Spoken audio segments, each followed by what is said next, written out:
नमो नमः.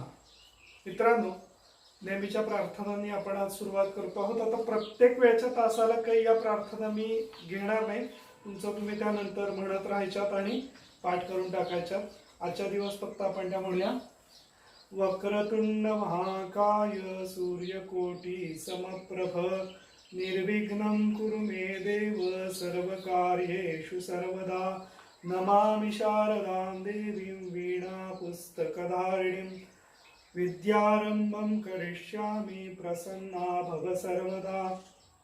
गुरुर्ब्रह्मा गुरुर्विष्णु गुरुर्देवो महेश्वर गुरुः साक्षात् परब्रह्म तस्मै श्री गुरवे नमः. संस्कृतं ये प्रशंसन्ति संस्कृतिं स्वदेशं ये च शंसन्ति धन्यं जीवन्ति ते नराः. मित्रांनो, गेल्या तासाला आपण कह का आणि किम याविषयी चर्चा केली होती. आपण हे अभ्यासलेलं आहे की तिन्ही लिंगांमध्ये सर्वनाम किंवा नामांच्या बाबतीत भेद असतो. सर्वनामांच्या बाबतीतला जो भेद आहे तो आपण ही कह का आणि किम ही प्रश्नार्थक सर्वनाम आपण गेल्या तासाला अभ्यासली होती. मग यातली काही सर्वनामं जी आहेत ती तिन्ही लिंगी समान असतात, ते आपण पुढे जाऊन शिकणार आहोत. तत्पूर्वी आपण एतद वगैरे ही सर्वनामं जी आहेत, म्हणजे हा जवळचा असेल तर एतद आणि दूरवरचा असेल तर तत्, मग त्यानुसार सह तत्च्या बाबतीत काय म्हणायचं, सहसा आणि तत् म्हणजे नपुंसकलिंगी अर्थी. आणि एतदच्या बाबतीत काय, एषः एषा एतद या पद्धतीने ते तिन्ही लिंगांची त्याची रूप आपण प्रथम एक वचनाची थोडक्यात विचार करूयात आत्ताच्या काळामध्ये. भविष्यात आपल्याला त्या सगळ्या विभक्तींचा वापर करायचा आहे. ठीक आहे, आपण आता 6व्या पानावरचा अभ्यास पाहतो आहोत. भाषाभ्यासाच्या अंतर्गत मी तुम्हाला गेल्या तासाला अभ्यास जो सांगितलेला होता तो भाषाभ्यासामधला पहिला प्रश्न. मंजुषायाः साहाय्येन वाक्यानि रचयेत.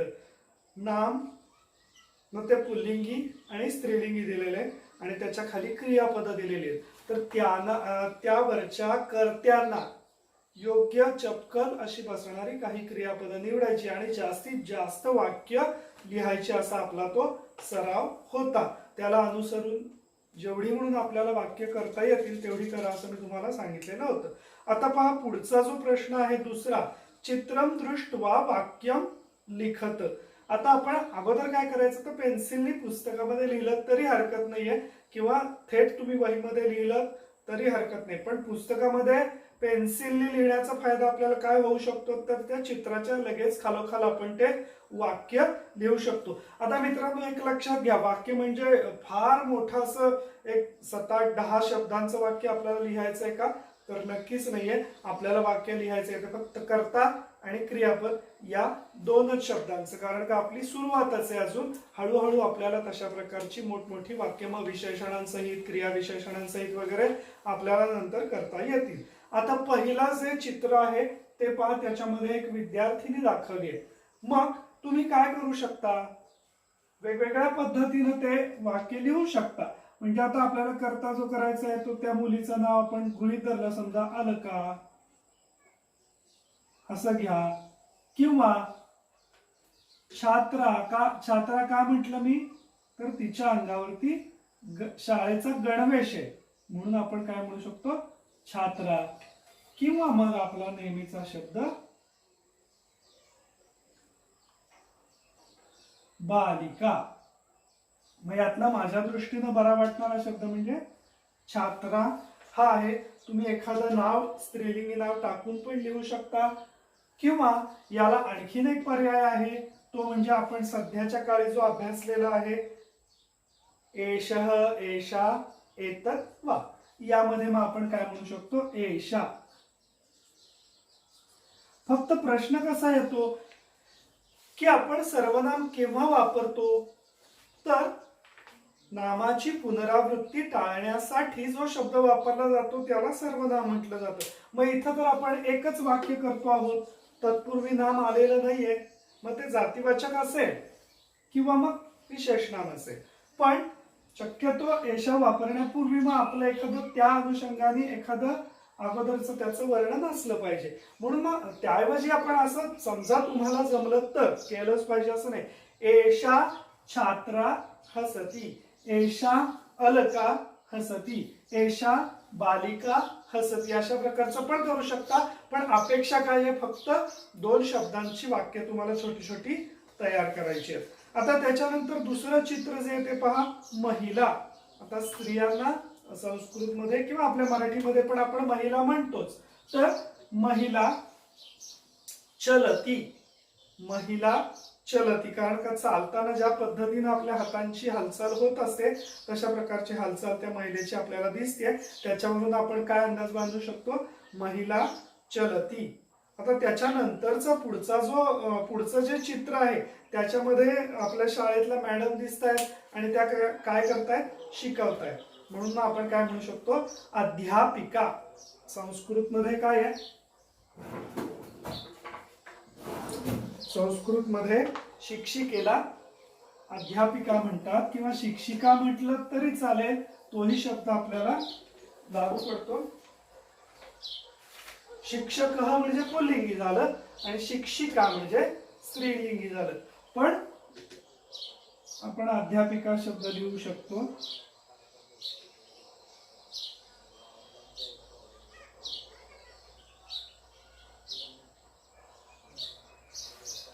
अध्यापिका.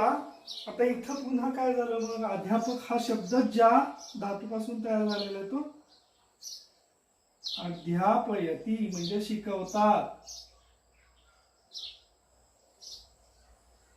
म्हणजे अगदी शुद्ध मराठीत जर सांगायचं झालं याचा अर्थ तर आपण काय म्हणू शकतो, बाई शिकवतात. मग त्या ठिकाणी तुम्ही पठती पण लिहू शकता, काही हरकत नाही, वाचन त्यांचं सुरूच आहे.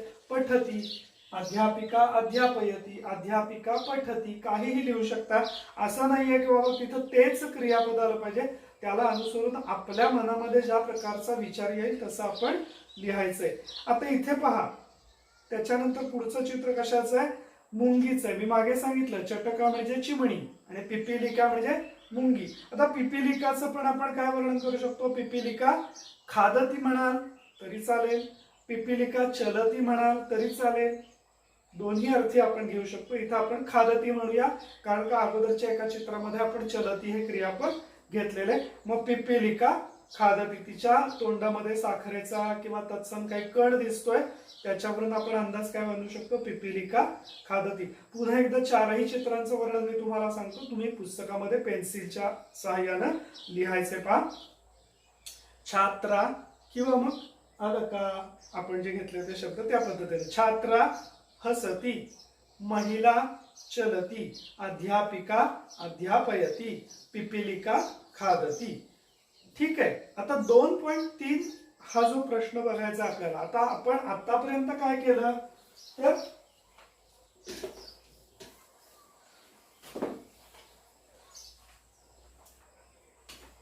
मूळ सर्वनाम आपलं काय आहे, एतत्. मग याचं प्रथमेचा आपण तात्पुरता विचार करूया, प्रथमा एकवचनाचा. तर एतत् पुल्लिंगाचं रूप काय झालं, एषः. एषः म्हणजेच मराठीत त्याला काय म्हणतो आपण, हा. म्हणजे जवळ जो असेल त्याला एषः म्हणायचं. मग तो मुलगा वगैरे असेल तर तिथं आपण काय पुल्लिंगी सर्वनाम वापरू शकतो, हा. आता याचंच स्त्रीलिंगी रूप एतत्चं काय येतं, एषा. अर्थात तुमच्या लक्षात आलं असेल, एषा म्हणजे ही. आणि याचंच नपुंसकलिंगी रूप काय होतं, एतत्. म्हणजे याच्यासारखंच मूळ जे आहे ते, म्हणजे त्याच्या थोडक्यात प्रथमा विभक्तीचा आडवी ओळ पूर्ण काय होते, एतत् एते एतानि प्रथमा, एतत् एते एतानि द्वितीया. आपण ते पुढे नंतर बघणार आहोत. मग नपुंसकलिंगाला काय आपण असं थोडस नाकात उच्चार करून आपण हे असं म्हणतो. ठीक आहे. म्हणजे हे लक्षात घ्या, हे सगळी रूप कशाची झाली, एतत् या सर्वनामाची. म्हणजेच हा, ही आणि हे. जसं आपण डिसला म्हणतो ना, हा, ही, हे, आणि दॅट म्हणजे तो, ती, ते, तसं हे एतत् म्हणजे हा, ही आणि हे या अर्थी. आता आपल्याला बघायचं, आपण याच्या अगोदर एतत् पुल्लिंगी बघितलाय, एतत् स्त्रीलिंगी बघितलाय. आता आपल्याला बघायचं एतत् नपुंसकलिंगी. आता नपुंसकलिंगी शब्दांसाठी म्हणजे थोडक्यात काही झाड वगैरे असेल किंवा एखादं फूल असेल तर आपण त्याला नपुंसकलिंगीच त्याचा उच्चार करतो ना. ते फूल असं म्हणतो ना किंवा हे फूल असं म्हणतो आपण. मग इथं दिलंय पहा आपल्याला फळ, ते फळ, तो फळ म्हणत नाही आपण किंवा ती फळ म्हणत नाही, तर ते फळ नपुंसकलिंगी आहे. मग आता बघा एतत किंवा तत् दोन्ही अर्थी बघायचे आपल्याला. फरक काय आहे फक्त एतत आणि तत् हे फक्त काढून टाकलेलं आहे. आता तत्चा जरी विचार केला आपण तरी आपण काय बघितलं, तत्पुलिंगाचा विचार करता सह, सह म्हणजे तो. स्त्रीलिंगाचा विचार करता सा म्हणजे ती. आणि नपुंसकलिंगाचा विचार करता पुन्हा आता सारखंच एतत सारखंच तत् म्हणजे ते. या हे पण थोडस आपण नाकात त्याचा उच्चार करतो ते. मग ते फळ, ते झाड, ते फूल या पद्धतीने आपण त्याचे उच्चार करतो ना. म्हटल्यानंतर आता इथं सुद्धा आपल्याला फळाचं वर्णन करणारा एक छोटासा वाक्यांचा समूह दिलेला आहे. पॅराग्राफ नाही म्हणता येणार. तर बघा एतत् फलम एतत् पतती. आता इथं पुन्हा आणखीन एक लक्षात घ्या की आपण जसं किम शब्द सर्वनामाचं बघितलं होतं ना, सेम तसंच या पद्धतीनंच आहे. किम या प्रश्नार्थक सर्वनामाचा विचार करताना पुल्लिंगी रूप त्याचं प्रथम आहे एकवचनाचं आपण तात्पुरतं बघतो आहोत. काय होतं, कह म्हणजे कोण. तर गंमत बघा, मराठीमध्ये आपण याचा विचार करत असताना तिन्ही लिंगी कोण असाच वापरतो. म्हणजे कोण आहे ती मुलगी, कोण आहे तो मुलगा. आता थोडक्यात मराठीत थोडा वेगळा विचार म्हणजे नपुंसकलिंगाला आपण कोणतं असं म्हणतो. ठीक आहे. मग आता किम पुल्लिंगीला कह, स्त्रीलिंगीला का आणि नेहमीप्रमाणे मूळ शब्दाचाच वापर करून सर्वनामाच्या किम. याचं पण तसंच आहे पहा. म्हणजे प्रथमा द्वितीय विभक्तीची रूप वेगळी होतात. बाकी स्त्रीलिंगी ते संबोधन विभक्ती सप्तमी विभक्ती, कारण का सर्वनामांना संबोधन विभक्ती नसते. तर त्याचं पण तसंच होतं. किम के कानी प्रथमा, किम के कानी द्वितीया.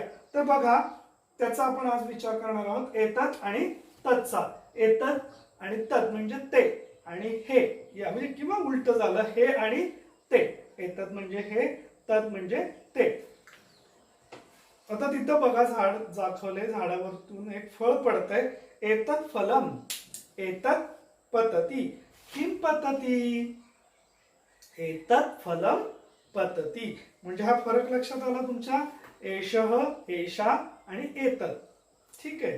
ते जवळ आहे म्हणून आपण तिथं बोट दाखवले पहा, बोटाचं चिन्ह तिथं दाखवलंय आपल्याला, बोट दाखवल्यासारखं. एतत् फलम एतत् पतती. किम पतती, एतत् फलम पतती. तत् कमलम, पाण्यात दूरवरती कमळ आहे, आमच्या जवळ नाही येते, लांब आहे. म्हटल्यानंतर आम्ही काय म्हणणार आहे मग, तत् कमलम तत् विकसती. किम विकसती, तत् कमलम विकसती. हा फरक लक्षात घ्या. एतत् तत् म्हणजे दोन्ही नपुंसकलिंगीच सर्वनाम आहेत. फक्त फरक काय आहे तर हा आणि ते किंवा किम. किमला किम तसंच राहिलंय. किम किम विकसती, किम पतती. म्हणजे नपुंसकलिंगी जर प्रश्न आपल्याला विचारायचा असेल, येणारं उत्तर जर आपलं नपुंसकलिंगी आहे असं आपल्याला माहिती आहे, तर मग आपण प्रश्न कसा करणार आहोत, किम पतती, किम विकसती या अर्थी. ठीक आहे. मग आता बघा पुढची कृती आपल्याला दिलेली आहे. क्रियापदं योजयित्वा छात्राः वाक्यानि वदन्ति. आता हे शाळेत असल्यानंतरची ही कृती आहे पहा, की तुम्ही काय करणार आहात, की जर शिक्षक आणि विद्यार्थी समोरासमोर आपण आहोत तर तुम्ही काय करणार आहात की क्रियापदांची योजना करून किंवा क्रियापदांचा उपयोग करून, वापर करून विद्यार्थी वेगवेगळी वाक्य सांगतात. आता थोडक्यात काय तुमच्या हे लक्षात आलं असेल की तुम्ही अगदी 5वी पासून शिकत आलेले आहात. तर कृतीयुक्त अध्यापनावरती किंवा कृतीयुक्त अध्ययन अध्यापनावरती आपल्या या सगळ्या पुस्तकांचा भर आहे. म्हणजेच विद्यार्थी, ज्याला आपण प्युपिल ओरिएंटेड असं म्हणतो, म्हणजेच विद्यार्थी केंद्रित आपले सगळ्याच विषयांचे अभ्यास करणे, म्हणजे विद्यार्थ्यांनी कृतीयुक्त सगळ्या गोष्टी शिकल्या पाहिजेत. नुसतं शिक्षक शिकवतायत आणि विद्यार्थी ऐकतायत असं व्हायला नको, म्हणून आपल्या सगळ्याच पाठ्यपुस्तकांची निर्मितीच या हेतून झालेली आहे. पहा, तर आता ठीक आहे, मीच विद्यार्थी होतो आणि मीच सांगतो, तुम्हाला येतं याची मला खात्री आहे. पण आता कसं आहे की आपला वन वे चालू आहे सध्या. जरी तुम्हाला काही शंका येत असतील तरी मी सांगितल्याप्रमाणे तुम्ही पुन्हा माझ्याशी संपर्क करू शकता.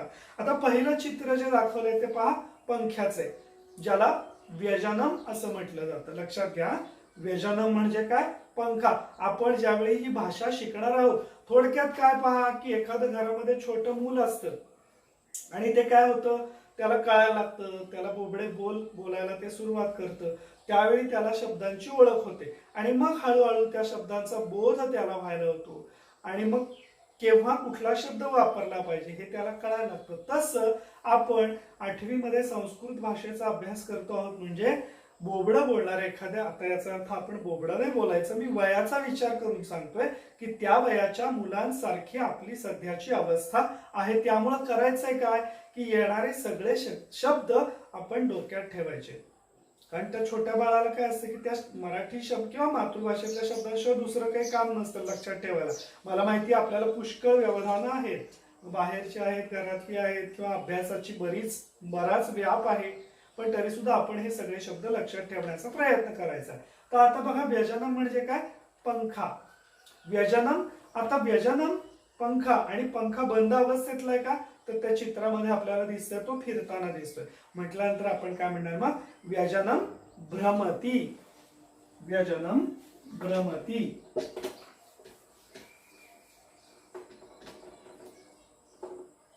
इथं व्यजनम शब्द तर आपल्याला दिलेलाच आहे, म्हणजे आपल्याला क्रियापदाची योजना फक्त काय करायची आहे? भ्रमती. भ्रमती म्हणजे फिरतो. याच्यावरून आपल्याला मराठीमध्ये शब्द आलेला आहे पहा, भ्रमण. नाम तयार झालंय त्याचं, भ्रमती याच्यापासून भ्रमण असं नाम तयार झालंय. अपत्यम. अपत्यम म्हणजे छोटं बाळ. आता याचा तसा सखोल विचार करायचा म्हटलं तर स्वतःचा मूल असेल तर त्याला अपत्य म्हणतात, आणि दुसरा मुलगा छोटा असेल तर त्याला बालकः बालः असं वगैरे म्हणतात. अपत्यम छोटं बाळ. अपत्यम जसं आपण संस्कृतमध्ये सन आणि बॉय हा फरक आहे, किंवा डॉटर आणि गर्ल हा फरक आहे, तशा पद्धतीने पहा अपत्यम. तर इथं पुन्हा क्रियापदाला हसती. अपत्यम हसती. जलम, आता पाणी दिसतंय पहा, आणि पाणी साठलेलं आहे का? नक्कीच नाहीये. त्याच्या त्या प्रवाहाच्या दिशेवरून किंवा त्याच्या सगळ्या एकूण दृश्यावरून आपल्याला हे लक्षात येतं की ते वाहत आहे. म्हटल्यानंतर आपण काय क्रियापद तयार करणार? वहती. तुमच्या शिकत असताना ही गोष्ट लक्षात येत असेल बघा की आपण जे जे शब्द बघतो आहोत त्यातले बरेचसे शब्द आपल्या मातृभाषेमध्ये ऑलरेडी आहेत, अगोदरपासून आपण ते वापरतोय, फक्त आपल्याला त्याची मूळ क्रियापद माहिती आहे. तर वहती म्हणजे वाहणे या अर्थी. मग आपण मराठीमध्ये वाहणे आणि वहती समकक्ष शब्द आहेत ना. जलम वहती. रेलयानम, आता गंमत बघा, रेल्वे आपण शब्द वापरतो काय? रेल्वे. पण रेल्वे शब्द बरोबर आहे का? नाहीये. रेल फक्त शब्द बरोबर आहे. रेल्वे म्हणजे रूळ, वे म्हणजे रस्ता, आणि रेल म्हणजे आगगाडी. तर रेल्वे असा शब्द नाही वापरायचा, रेल. म्हणून आपण कधी रेल्वे स्टेशनवरती गेल्यानंतर बघितलं ना तर तिथं आपल्याला रेल असा शब्द दिसतो पहा हिंदी मधला. रेल्वे असा कधी शब्द नाही. रुळांना रेल्वे किंवा रूळ जे पसरलेले आहेत किंवा रेल्वेचा जाण्याचा, आता माझ्या पण तोंडात तोच आला, रेलचा जाण्याचा जो मार्ग आहे त्याला आपण रेल्वे असं म्हणतो. तसं या ठिकाणी रेलयानम. रेलयानम काय दाखवले दिसतंय आपल्याला तिथं? दूर. आता तुम्हाला ही दुराची गाडी माहित नाहीये म्हणून त्याला आगगाडी असं. पूर्वीच्या काळी कोळशाच्या गाड्या असायच्या आणि त्या कोळशावरतीच चालायच्या. ते आता आपल्या पंढरपूरच्या स्टेशनवरती आपल्याला बघायला मिळतं, पारेल स्टेशनवरती. तर त्याच्यावरून त्याचं नाव आगगाडी असं आपल्या मराठीमध्ये पडलेलं आहे, आणि हिंदीमध्ये रेलयानम, किंवा हिंदी किंवा मूळ शब्द इंग्लिश तो तसाच. यानम म्हणजे वाहन या अर्थी आहे, म्हणून तो नपुंसकलिंगी झालाय पहा. रेल यानम, मुळात तो रेल इंग्लिश शब्द आहे. रेल यानम धावती. आता इथं काय? चलती म्हणण्यापेक्षा धावती हे क्रियापद संयुक्तिक ठरेल. धावती. रेलयानम धावती. मग आता पुन्हा कृती किंवा क्रीडा खेळ दिलेला आहे पहा की आता वेळ आहे आपल्याला, तर त्या अनुषंगाने आपल्याला काही खेळ दिलेला आहे तो मी फक्त वाचतो, आपल्याला ते तसं प्रॅक्टिकली शक्य नाही. शिक्षक एकैकम शब्दम वदती शब्दस्य लिंगम ज्ञात्वा छात्राः क्रियाम कुर्वन्ति. शिक्षक एक एक शब्द बोलतील आणि शब्दाचं जे लिंग आहे मग ते पुल्लिंगी आहे, स्त्रीलिंगी आहे, नपुंसकलिंगी आहे ते जाणून घेऊन विद्यार्थी त्याप्रमाणे क्रिया करतील. तुम्ही घरची तुमची मोठी भावंड असतील ज्यांचा संस्कृत भाषेचा अभ्यास झालेला आहे किंवा तुमच्या घरामध्ये आई वडील आजी आजोबा असतील काका काकू असतील त्यांचा अभ्यास झालेला आहे, त्यांच्या मदतीने तुम्ही हा खेळ खेळू शकता. जसं की पहा यदि पुल्लिंग शब्द हा तर ही छात्रा हा हस्तम उपरी कुर्वन्ति. पुढे काही शब्द दिलेले असतील, शब्द हा पुढे दिलेले आहेत पहा 6व्या पानावरती, तर पुल्लिंगी शब्द आला तर हात वरती करायचा. यदि स्त्रीलिंग शब्द हा तर ही तालिका वादन, टाळी वाजवायची. पटपट तुम्हाला लक्षात येतोय का लिंगभेद जो आहे तो पटपट लक्षात येतोय का हे याच्यातून जाणून घ्यायचंय. यदि नपुंसकलिंग शब्द हा तर ही ओम इति ध्वनी. ज्यावेळी आपण वर्गात असतो ना मित्रांनो, त्यावेळी ही कृती घेत असताना किंवा ही क्रीडा घेत असताना मुलं खूप उत्साहानं आनंदानं याच्यामध्ये भाग घेतात. मग एखाद दुसरा मुलगा जर चुकला तर मग सगळा हशा पिकतो. म्हणजे एक गमतीदार अशी ही क्रीडा आहे की ज्याच्या माध्यमातून तुम्हाला खूप आनंदही मिळतो आणि आपलं ज्ञान पण वाढतं. तर बघा आता मीच विद्यार्थी आणि मीच शिक्षक. अश्वः वृद्धा टाळी वाजवणे. पर्णम ओम. वृक्षः एषः. पेटिका. गगनम ओम. हस्तः सा. चषकः कूपी. तत् ओम. वनम ओम. पात्रम ओम. नदी. एषा. स्थालिका. फलम ओम. यानम ओम. पुरुषः एतत् ओम. उदरम ओम. आता तुम्ही अशा प्रकारचे आणखीन पण शब्द घेऊन हा अभ्यास करू शकता. पुस्तकातले इतर बरेच शब्द आहेत एकमेकांना विचारून हा गमतीदार खेळ तुम्ही खेळू शकता. आता इथं तुम्हाला एक गोष्ट लक्षात आली असेल पहा, जसं आपण पहिल्यापासून अभ्यास करतो आहोत की विसर्ग लागलेले शब्द आहेत ना ते पुल्लिंगी आहेत आणि मग दीर्घ इकारांत किंवा आकारांत असे जे आलेले शब्द आहेत ते स्त्रीलिंगी आहेत. म्हणजे कूपी दीर्घ इकारांत आहे. किंवा आणखीन स्त्रीलिंगी आलेला शब्द स्थालिका, एषा, पेटिका हे शब्द काय आहेत स्त्रीलिंगी आहेत. आणि म हलंत किंवा अनुनासिक आलेले शब्द जे आहेत यानम, फलम हे सगळे काय आहेत नपुंसकलिंगी आहेत. हा भेद लक्षात घ्या. हा भेद आपल्या लक्षात आला की आपण खूप काही अभ्यासामध्ये बऱ्यापैकी पुढे जातो आहोत याची प्रचिती येते. पहा पुढे भाषाभ्यास दिलेला आहे. योग्य स्तंभेषु शब्दान लिखत. पान नंबर 7 वरती पहा, तिथं आपल्याला काही शब्द दिलेले आहेत आणि जसं आपण मगाशी बघितलं तत् सर्वनामाची तिन्ही लिंगी सर्वनाम तिथे दिलेली आहेत. म्हणजे पुल्लिंगी असेल तर सहा, स्त्रीलिंगी असेल तर सा आणि नपुंसकलिंगी असेल तर तत्. आता आपण काय करायचंय तर त्या प्रत्येक कॉलम मध्ये ते सगळे इकडच्या बाजूचे जे शब्द दिलेले आहेत डाव्या बाजूला ते लिहायचे. तुम्हाला आता ते सगळे शब्द पुस्तकात तर मावणार नाहीत, मग तुम्ही थेट वहीमध्ये लिहिलं तरी चालेल. आता बघा चंद्र सह. आणि गंमत बघा, तुम्ही ज्यावेळी वर्गात असताना, आता तुम्ही घरी जरी आहात हा व्हिडिओ बघता आहात तरी तुम्ही पटपट सांगणार आहात किंवा आपल्याला पटकन सांगितलं जातं चंद्र सह. म्हणजे ही स्पॉन्टॅनिटी तुमची दिसून येते. तर वर्गात असल्यानंतर तर फार गंमत येते हा भाग घेत असताना. चंद्र सह. लता सा. पत्रम तत्, कारण का ते नपुंसकलिंगी तत्. दुग्धम तत्. पादरक्षा सा. अश्वः सह. विमानम तत्. शाटिका म्हणजे साडी या अर्थी शाटिका सा. वृद्धः सह. पेटिका सा आणि गृहम तत्. त्याच्यानंतर आपण दुसरा प्रश्न बघूया. हा भाग तुमच्या लक्षात आला असेल. जरी काहीही तुम्हाला शंका वाटल्या तरी बेशक फोन करत चला. प्रश्न निर्माणं कुरुत यथा मृगः धावती. आता प्रश्न निर्माणं कुरुत, प्रश्न तयार करायचा आहे. आपण आता मराठीमध्ये, इंग्रजीमध्ये WH टाईप वगैरे प्रश्न तयार करा किंवा मराठीमध्ये पण प्रश्न तयार करा असा अभ्यास आपण केलेला आहे. आता इथं आपल्याला पुस्तकामध्ये दिलेलं उदाहरण आहे ते छोट आहे, 2 शब्दांचंच ते वाक्य. मृगः धावती. आता इंग्लिश मध्ये आपण काय करतो की make WH type question to get underline the word as an answer.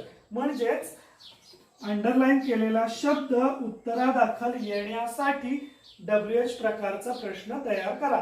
तसंच आपल्याला या ठिकाणी सुद्धा करायचंय. आता मृगः म्हटल्यानंतर कर्ता कुठल्या लिंगी आहे? पुल्लिंगी आहे. मग अर्थात आम्हाला कोण या अर्थी किम सर्वनामाचा पुल्लिंगी सर्वनाम वापरावं लागणार आहे. म्हटल्यानंतर आम्ही काय करणार मग? कह धावती. आता अर्थात नेहमी आपण प्रश्न तयार करत असताना सगळ्यात महत्वाचं म्हणजे विरामचिन्ह योग्य पद्धतीने घालायची. आता सामान्य वाक्य असेल, साधारण वाक्य असेल, विधानार्थी ज्याला आपण म्हणतो तसा असेल तर असा हा चरणदंड द्यायचा. म्हणजे याला आपण संस्कृतमध्ये फुल स्टॉप म्हणूया. आणि याला प्रश्नचिन्ह द्यायला विसरायचं नाही. अन्यथा तुम्ही 10वीच्या वेळी जाल आणि अशा प्रकारचा प्रश्न निर्माण करू असा प्रश्न जर परीक्षेत आला आणि तुम्ही जर प्रश्नचिन्ह द्यायचं विसरून गेला, मग तिन्ही भाषांमध्ये बरं का, मराठी, इंग्रजी आणि संस्कृत, प्रश्नचिन्ह जर दिलं नाही तर योग्य विरामचिन्ह दिलं नाही म्हणून कदाचित आपला अर्धा मार्क जाऊ शकतो. म्हटल्यानंतर हे लक्षात घ्या, ज्यावेळी आपण प्रश्न लिहित असतो त्यावेळी त्याच्या पुढे प्रश्नचिन्ह हे असलंच पाहिजे. कारण का तो प्रश्न हे कळणार कसं लिखित स्वरूपामध्ये. तर बघा, कह धावती, मृगः धावती. आता तशा प्रकारची आपल्याला पुढची वाक्य तयार करायची आहेत. पहा, सेम येणार आहे. छात्रः लिखती. प्रश्न काय तयार होईल मग? कह लिखती. उत्तर काय येईल? छात्रः लिखती. बघा पुढचं पहा, फलम पतती. आता महत्वाचं आहे. पहा, सगळीकडेच कह वापरून चालणार आहे का मला? आता इथं फलम, फलम हे काय आहे मग? नपुंसकलिंगी आहे.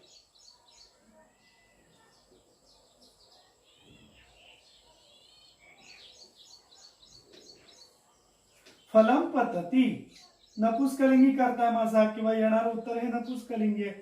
म्हणल्यानंतर मग मला प्रश्न पण काय करावा लागेल? नपुंसकलिंगातच तयार करावा लागेल. आता इथं काय करणार मी? किम पतती, किम पतती, फलम पतती. हे लक्षात घ्या. त्याच्यानंतर बालिका गायती, सेम पॅटर्न येणार. का गायती? कारण का बालिका हा करता काय आहे? स्त्रीलिंग आहे. म्हणून मग का गायती? बालिका गायती. मर्कटः खादती. कह खादती, मर्कटः खादती. एषा पश्यती. एषा म्हणजे मग स्त्रीलिंगी सर्वनाम आलं. एषा पश्यती. का पश्यती? एषा पश्यती. आता फक्त आपल्याला काय करायचंय? गोष्ट की जी आपल्याला ज्ञात आहे त्याच्यामध्ये फक्त काय करायचं आपल्याला? फिल इन द ब्लँक्स ही कृती करायची आहे. त्याच्यामध्ये फक्त रिकाम्या जागा भरायच्या. तिसरा प्रश्न पहा, तालिकातः शब्दांचित वा कथा पूरयत. आपल्याला कंसामध्ये तालिका दिलेली आहे, त्याच्यातून शब्द योग्य निवडून ही कथा पूर्ण करायची. कथा आपल्या सगळ्यांना माहिती आहे. तहानलेल्या कावळ्याची ती कथा आहे. चित्रावरून तुमच्या लक्षात आलं असेल. आता बघा, मग सगळ्या गोष्टी तुमच्या लगे लगे लक्षात येत जातील. मी वेगळं सांगायची गरज नाही. वर शब्द तर दिलेले आहेत आपल्याला. एकः टिंबटिंब अतीव तृषार्थः. कः तृषार्थः? एकः काकः तृषार्थः. मग तिथं आम्हाला शब्द काय लिहायचा आहे? काकः. एकः काकः तृषार्थः. एक कावळा तहानलेला असतो. सह अत्र तत्र भ्रमती. भ्रमती म्हणजे हिंडतो. तो तहानलाय म्हणून पाणी मिळवण्यासाठी तो इकडे तिकडे हिंडतो. सह अत्र तत्र भ्रमती. किंतु जलम नास्ति. पण पाणी काही नसतं. सह वने एकम घटम.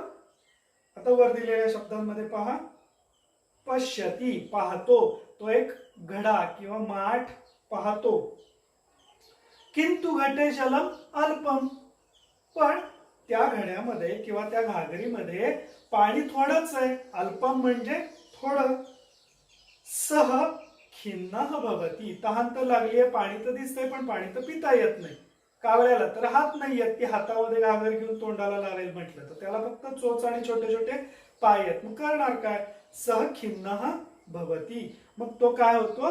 दुःखी होतो. सह घटस्य समीपे पाषाण खंडान पश्यती, मग म्हणतो ना आपण necessity is the mother of invention, असं संस्कृत मध्ये एक विचार आहे पहा. Necessity is the mother of invention, गरज ही शोधाची जननी असते. म्हणजे एखादा शोध ज्यावेळी लागतो त्यावेळी त्याच्या पाठीमागे अत्यंतिक गरज असते. मग कावळ्याला तर पाणी प्यायचंय, आता काहीही करून पाणी मिळालं पाहिजे. मग काय सांगितलं लेखकांनी पंचतंत्रामध्ये की सह घटस्य समीपे पाषाण खंडान पश्यती, तो घड्याच्या त्या घागरीच्या आजूबाजूला काही दगड पाहतो.